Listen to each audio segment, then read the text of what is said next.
এক সময় মনে হয় আমাদের হাউসওয়াইফদের যদি 24 ঘন্টার বদলে আরও 3-4 ঘন্টা বেশি পাওয়া যেত, সংসারের জন্যে অনেক বেশি উপকার হতো, অনেক বেশি ভালো হতো। কি বলুন বন্ধুরা? নমস্কার, কেমন আছেন গো বন্ধুরা? আশা করি ভালো আছেন, সুস্থ আছেন। আমিও ভালো আছি। আপনাদের সুস্থতা কামনা করে শ্রাবণীর এমএস ব্লগে আপনারা দেশ বিদেশ কাছে দূরে যে যেখান থেকে আমার সকল প্রিয় বন্ধুরা আমার এই ভিডিওটা ওয়াচ করছেন, সকলকে জানাই অনেক অনেক ভালোবাসা ভরা শুভেচ্ছা। সকলে ভালো থাকুন, সুস্থ থাকুন এবং হ্যাপি নিউ ইয়ারের অনেক অনেক শুভেচ্ছা।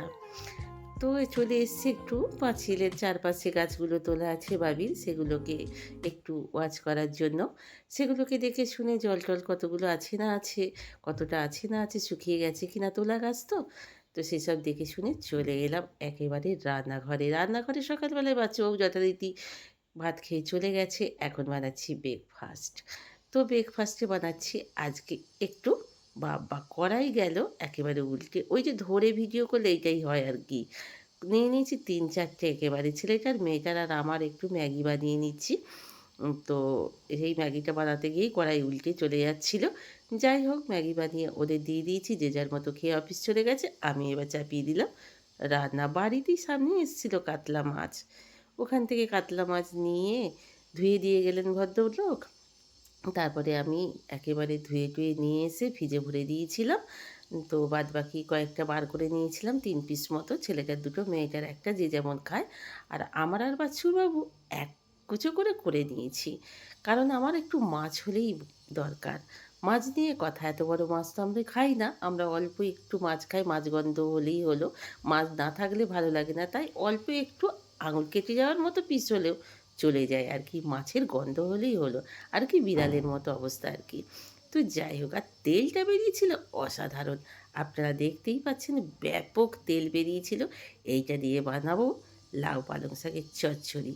তো চলুন, আগে আমি ওদিকে ভাত হচ্ছে আর এদিকে আমি তেলটাকে ওই মাছের তেলেতেই ভেজে নিলাম। কতটুকু তেল ছিল, আজ তেল বেরিয়েছে দেখুন একেবারে কতটা। আপনাদের দেখাই দেখুন। এই তেলটাকে তুলে রেখে দেবো। এই তেলটা অনেকে খায়, কিন্তু আমাদের সেটা সহ্য করার মতো ক্ষমতা নেই। তাই জন্য এই তেলটা খেতেও পারবো না। তো তেল অনেকটা তুলে নিলাম। তুলে নিয়ে বাদবাকি ২টো আলুকে আমি পিস করে নিয়েছি, ৪ পিস। ছেলেটার, মেয়েটার জন্য আলুটা একটুখানি সিদ্ধ করে নিয়েছিলাম। আলুটা একটু সিদ্ধ করে নিয়ে নতুন আলু তো বন্ধুরা, একটু কেমন ফ্যাঁস লাগে। খেতে যেন কিরম মাটি, মাটি ভাব। তাই একটু সিদ্ধ করে নিলে আলুগুলো একটু খেতে ভালো লাগে। কালো জিরে ফোড়ন আর আলুগুলো ভাজছি একটু হলুদ দিয়ে। তো চলুন, মোটামুটি আলুগুলো আমার একটু হলুদ দিয়ে ভাজা যেই হয়ে গেল, সেই মুহূর্তে আমি এখানে দিয়ে দিলাম এমনি কালারের জন্য একটু হলুদও দিয়েছি আর দিয়ে দিয়েছি একটুখানি কাশ্মীরি লঙ্কার গুঁড়ো। দিয়ে ভালো করে, এই দেখুন কি দারুণ কালার এসছে না আলুটায়? তো দেখেই মনে হচ্ছে এইটা দিয়েই ভাত খেয়ে দেবো, মাছ আর লাগবে না। কিন্তু তা করলে তো হবে না বন্ধুরা। এদের একটুখানি জলও দিতে হবে, এদের ঝপাং করে ফেলে দিতে হবে মাছগুলো। তবে তো স্বাদ আসবে, নাহলে কী করে হবে বলুন? তো যাই হোক, মশলা দিয়ে ভেজে ভুজে নিয়ে এখানে নুন, চিনি, এমনকি কাঁচা লঙ্কা কাটা এবং একটু ধনিয়া পাতা কুচি সব ছিটিয়ে ছাটিয়ে দিয়ে দিয়েছি। এবার ভাজা মাছগুলোকে এবার এই যে ডুবিয়ে দিচ্ছি। এবার ফুটু যেই হয়ে যাবে আমিও নামিয়ে নেব। একটু মাছ না হলে আমাদের বাঙালির যেন হয় না। সপ্তাহে ২ দিন খাই না, সপ্তাহে ওই ২ দিন হলেও ভালো হতো। কিন্তু নিজেদেরই শরীরের স্বার্থে ২ দিন নিরামিষ খাই আর কি। কী বলুন বন্ধুরা? তো চলুন, তো মাছের ঝোলটা এইভাবে আমি একটুখানি এবার ফুটতে দেবো। আর বেশি জল দেবো না, দুজনে খাবে তো। আর অল্প একটুখানি করে মাছ আমরা দিয়েছি। বাচ্চুবাবুর একটু থাকবে, আমি ওই লেজাটা নিয়ে নেব। তো চলুন, মাছের ঝোলটা অলরেডি আমার হয়ে গেছে এখানে। এই যে দেখুন, দেখেই মনে হচ্ছে এক থালা গরম গরম ভাত আর এই জ্বলন্ত গরম একেবারে মাছের ঝোল নিয়ে বসে পড়ি। কিন্তু এখনও টাইম হয়নি। এখনও স্নান হবে, পুজো হবে, মায়ের সামনে দাঁড়াবো, তার আরাধনা করব, তারপর মা লক্ষ্মী সেবন করব। তো চলুন, ঝোলটাকে ঢেলে নিলাম। তো চলুন, এইবারে ফ্রিজে ছিল কিছু বোনলেস চিকেন। তো চলুন, আজকে কিন্তু বোনলেস চিকেনটা আমাকেই পিস করে নিতে হবে। যে কাজটা আমি একেবারেই করতে ভালোবাসি না, দোকান থেকেই করে নিয়ে আসি, কিন্তু আজকে আমাকে করতেই হবে। ধারালো ছুরিও সেইভাবে আছে। ঘরে আর কিছু থাকুক আর না থাকুক, ৫টা ৭টা ছুরি কিন্তু আমার ধারালো আছে বন্ধুরা। আমার বাবা শুয়ে আমি যখন এডিটিং করছি আমার বাবা হাসছে। তো যাই হোক, আমি এই পিসগুলো করে নিলাম একেবারে বললে ছেলেটার মেয়েটার জন্য এই দুপুরবেলাতেই করে রেখে দেবো চিকেন কষাটা। কারণ আজকে যাব একজনকে দেখতে, তিনি আসছেন। বহুদিনের আশা, টিভিতে দেখেছি, এমনকি জি বাংলায় সারেগামাপাতে ওর গান শুনেছি, দেখেছি। তো আর সেই সুযোগ কি কেউ ছাড়ে? আজ সন্ধেবেলায় আমাদের এখানে মেমারিতে আসছে। তো যাই হোক, আজকে ইচ্ছা হলো ওই চিকেন কষাটাকে করব আমি পেঁয়াজ পাতা দিয়ে। এই দেখুন, পেঁয়াজ শাক দিয়ে চিকেন কষা খেয়েছেন কোনো দিন? একদিন বানিয়ে দেখবেন, দারুণ লাগবে, দারুণ লাগবে। তো চলুন, পেঁয়াজ শাকটাকে আমি হলুদ আর কাশ্মীরি লঙ্কার গুঁড়ো দিয়ে ভালো করে একে ভেজে নিলাম। ভেজে টেজে নিয়ে এইখানে দিয়ে দিচ্ছি আদা রসুনের পেস্ট। চলুন, আদা রসুনের পেস্টটা একটু ২-৩ চামচ মতো একটু দিয়ে দেবো। দিয়ে নিয়ে ভালো করে এটাকে আমি ভেজে নেব ভালো করে। পেঁয়াজ পাতাটাকে সুন্দর খেতে লাগবে। তো চলুন, সেটাকে এখন আমি বেশ করে কষাতে থাকবো বেশ খানিকক্ষণ টাইম নিয়ে, যেহেতু তেলটা ছেড়ে দেয় মশলা থেকে, তাহলে মশলার গন্ধটা আর থাকবে না। চিকেনটা দিয়ে ভালো করে কষিয়ে নেব। ধুয়ে টুয়ে ভালো করে কেটে তো নিয়েছি। চলুন এবং দিয়ে দিই। তো সুন্দর পিস হয়েছে চিকেন কষাগুলো, দেখেন যে সরে চিকেনগুলো। তো ভালোই পিস করতে পেরেছি, কি বলেন বন্ধুরা? ওই যে বললাম না, কিছু থাকুক আর না থাকুক, ছুরি বেশ কয়েকটা আছে আমার ঘরে। তো সেটা দিয়ে কেটে নিয়েছিলাম। চলুন কষাতে থাকি সুন্দর করে।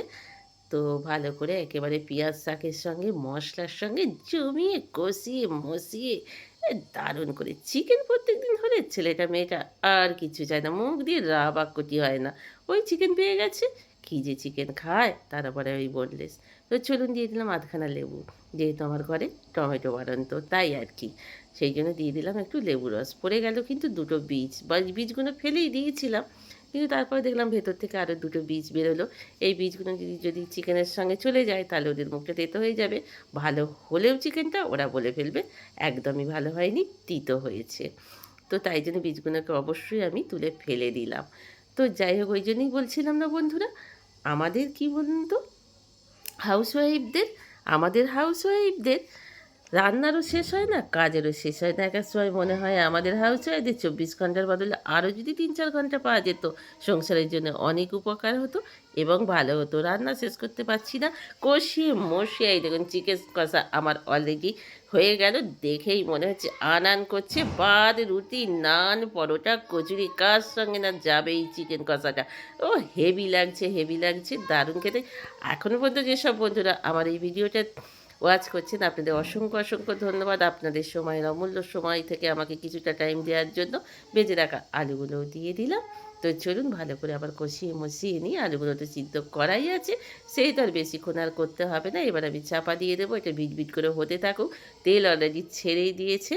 তো চলুন, এখন বিকেল 5:30 বেরিয়ে পড়েছি সন্ধে টন্ধে দিয়ে রাস্তায় শুধু লাইনটা দেখুন। প্রত্যেক দিন মেমারিতে এই এক অবস্থা, চারিদিকে পুলিশ দিয়ে দেয়। এই কারণে কতটা লম্বা লাইন পড়েছে দেখুন একবার। এত জ্যাম, এত জ্যাম, রাস্তা দিয়ে পারাপার করাটাই মুশকিল হয়ে যাচ্ছে। ঘন্টার পর ঘন্টা দাঁড়াতে হচ্ছে। আর টোটোয় চাপলে কখন নির্দিষ্ট টাইমে গিয়ে আপনি নির্দিষ্ট জায়গায় পৌঁছাবেন, সেটা কিন্তু কেউ বলে দিতে পারবে না। তো যাই হোক, আমি তো রাস্তার খুব ধারেই, তারপরে আবার খুঁড়েছে রাস্তাগুলো। রাস্তা দিয়ে সমানভাবে যাওয়াটাই মানে মুশকিল হয়ে যাচ্ছে। আর চলে এসেছি চপ বেগুনির দোকানে, নিয়ে যাব গো। নিয়ে গিয়ে ওইখানে ফাংশান দেখব। আসছেন পুষ্পিতা ব্যানার্জি, লোকগীতির সম্রাজ্ঞী। তো তাকে দেখব, আর বাড়ি থেকে দুটো মুড়ি নিয়ে নিয়েছি। এই চপটা নিয়ে নিয়েছি আর এই বেগুনিটা দিলাম। বসে বসে মুড়ি চপ খাবো।